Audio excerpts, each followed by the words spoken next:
अस्सलाम वालेकुम, मेरा नाम डॉक्टर सोफिया उमैर बाजवा है। आज की इस वीडियो में मैं आपको बताऊंगी प्रेगनेंसी के फर्स्ट 3 मंथ्स यानी कि हमल के पहले 3 माह में जिन खवातीन को ब्लीडिंग और पेन होती है उनको क्या करना चाहिए। सबसे पहले हम बात करेंगे प्रेगनेंसी के पहले 3 माह में ब्लीडिंग और पेन की वजूहात के बारे में, और उसके बाद मैं आपको बताऊंगी कि जिन खवातीन को ये मसाइल होते हैं उनको क्या करना चाहिए। जिन खवातीन को प्रेगनेंसी के पहले 3 माह में ब्लीडिंग और पेन होती है उसकी वजूहात 5 हो सकती हैं।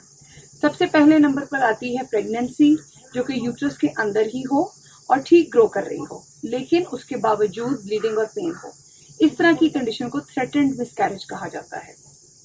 नंबर 2 पे कंडीशन वो है जिसके अंदर प्रेगनेंसी वीक हो और ज़ाया होने की तरफ जा रही हो। इस केस में प्रेगनेंसी जो है वो मेडिसिन या इंजेक्शन के बावजूद नहीं रहती और इसको मिसकैरेज बोलते हैं। नंबर 3 पे आती है मोलर प्रेगनेंसी।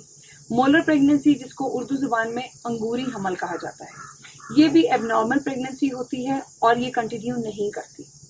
चौथे नंबर पर आती है एक्टोपिक प्रेगनेंसी। एक्टोपिक प्रेगनेंसी का आम जुबान में मतलब है हमल का ट्यूब में हो जाना। ये प्रेगनेंसी भी आगे नहीं जा सकती और इसको भी जल्द अज जल्द खत्म करना जरूरी होता है। 5वें नंबर पर आती है प्रेगनेंसी ऑफ अननोन लोकेशन, यानी कि एक ऐसी प्रेगनेंसी जो कि ना यूट्रस में नजर आती है ना यूट्रस के बाहर, यानी कि ना बच्चेदानी के अंदर ना उसके बाहर। इसका मतलब ये है कि ये प्रेगनेंसी वीक है, कमजोर है और इसको अब हमने जल्दी देख लिया है प्रेगनेंसी को, और अगर कुछ अर्सा इंतजार करेंगे तो ये प्रेगनेंसी अल्ट्रासाउंड पे नजर आनी शुरू हो जाएगी। अब मैं आपको बताऊंगी कि अगर आपको हमल के पहले 3 माह में ब्लीडिंग या पेन हो तो आपको क्या करना चाहिए। आपको चाहिए कि आप एक अच्छी गायनेकोलॉजिस्ट को चेक कराएं और गायनेकोलॉजिस्ट आपका इंटरनल चेकअप करेगी जिससे ब्लीडिंग का पता चलेगा। उसके अलावा वो आपका अल्ट्रासाउंड करवाएंगी। अर्ली प्रेगनेंसी में इंटरनल स्कैन करवाया जाता है। बहुत सारी खवातीन को डर होता है कि इंटरनल स्कैन पेनफुल होगा और उससे प्रेगनेंसी जाया हो जाएगी। ये सिर्फ मिथ्स है। इंटरनल स्कैन से ना ही पेन होती है और ना ही उससे प्रेगनेंसी जाया होने का खतरा होता है। यूरिन में प्रेगनेंसी कंफर्मेशन के बाद आपकी गायनेकोलॉजिस्ट आपसे आपका ब्लड ग्रुप और प्रेगनेंसी का हार्मोन लेवल जिसको बीटा HCG बोलते हैं वो भी चेक कराएंगी। अल्ट्रासाउंड और ब्लड टेस्ट के बाद पता चलेगा कि ये प्रेगनेंसी किस तरफ जा रही है। अगर तो प्रेगनेंसी ठीक है और सिर्फ ब्लीडिंग और पेन है यानी कि थ्रेटेंड मिसकैरेज है, उस केस में आपकी गायनेकोलॉजिस्ट आपको हमल के लिए सपोर्टिव मेडिकेशंस देंगी ताकि आपकी प्रेगनेंसी कंटिन्यू करे और आपको रेस्ट का बताएंगी। अगर ये प्रेगनेंसी मिसकैरेज की तरफ चली गई है यानी कि ये प्रेगनेंसी इतनी कमजोर है कि ये आगे नहीं बढ़ पाएगी, इसमें बेबी डेवलप नहीं होगा और बेबी की हार्ट बीट डेवलप नहीं होगी, इसको मिसकैरेज बोलते हैं। मिसकैरेज को ट्रीट करने के 3 तरीके होते हैं, ये मैं अपनी नेक्स्ट वीडियो में इसके बारे में बात करूंगी।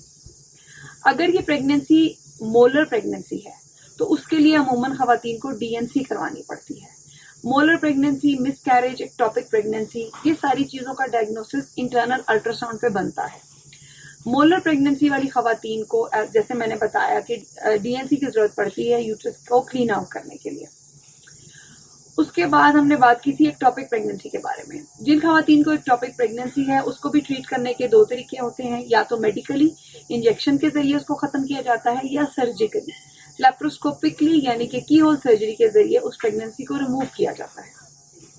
अपनी आने वाली वीडियोस में हम एक्टोपिक प्रेगनेंसी के ट्रीटमेंट के बारे में भी बात करेंगे। आखिरी नंबर पे आती है प्रेगनेंसी ऑफ अननोन लोकेशन, यानी कि प्रेगनेंसी की अभी शुरुआत हुई है और अभी नहीं कहा जा सकता कि ये प्रेगनेंसी यूट्रस में है, यूट्रस के बाहर है, कमजोर है, ये आगे बढ़ेगी या नहीं। इस तरह की खवातीन को इंतजार करने के लिए कहा जाता है और अमूमन 1 हफ्ते के बाद उनका अल्ट्रासाउंड रिपीट किया जाता है। उससे आइडिया हो जाता है कि ये प्रेगनेंसी यूट्रस में ग्रो कर रही है कि नहीं और ये कमजोर है या ठीक प्रेगनेंसी है। ये भी आपकी गायनेकोलॉजिस्ट आपको गाइड करेंगी। अगर आपको मेरी ये वीडियो पसंद आई है तो इसको लाइक करें और इसके बारे में कमेंट करें। मेरे YouTube चैनल को सब्सक्राइब करें। अगर आप चाहते हैं कि मैं किसी स्पेसिफिक टॉपिक पर वीडियो बनाऊं तो वो भी आप कमेंट्स में लिख सकते हैं। Thank you.